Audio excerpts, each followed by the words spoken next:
I've just been dropped off into one of Kansas's many forested areas, and my job is to survive. Get out of here alive.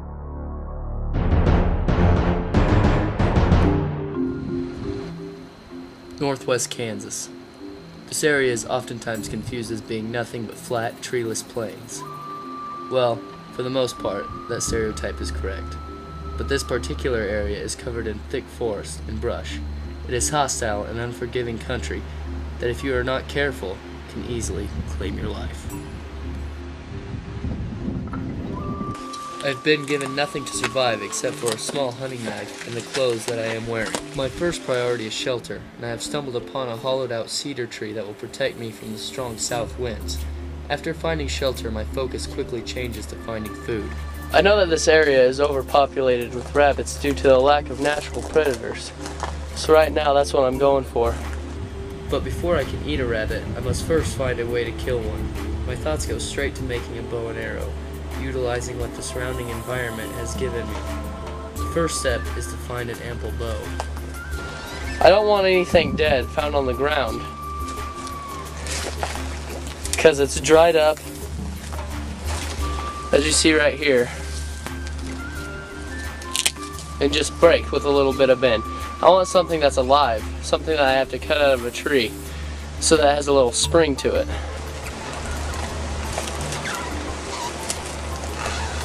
So you see here, I found a prime candidate for my bow. So what I'm going to do is I'm going to take my knife and I'm going to cut it out of the tree.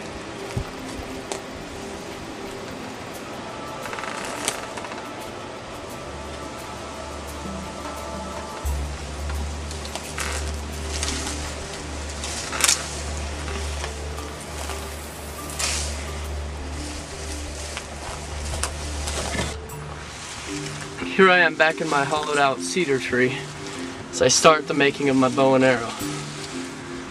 See the color and the give that has? It's going to work perfect. First thing I need to do is get off all smaller branches off the base of it. After removing all excess branches from the bow, it is now time to acquire the string. I am wearing a pair of boxers with an elastic drawstring that I will simply cut out to use for my bow and arrow. So now, it's time to attach it to the bow. What you need to do is make notches on both sides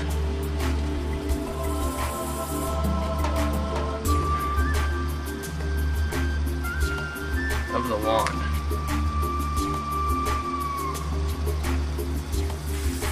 Now that you have your notches made, there's a certain way you want to tie your string. Bring your string, wrap it around one complete time,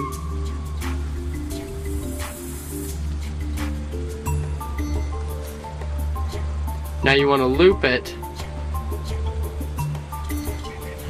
keeping it tight, under, over, under one more time, pull that tight, and then finish with your basic double knot.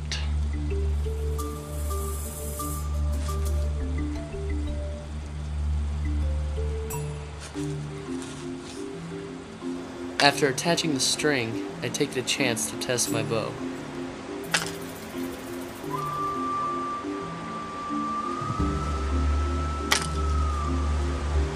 Now it's time to go make some arrows.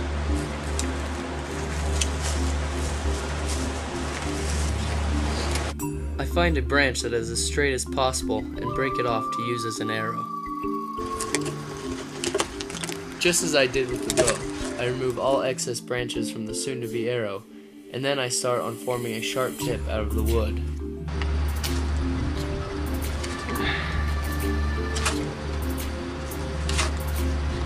As you can see, I sharpen the point, and now it's time for a little target practice.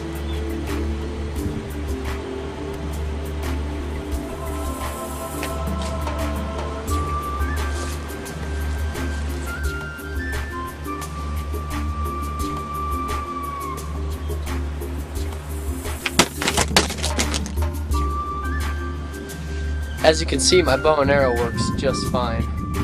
So now, it's time to go get some food in my stomach.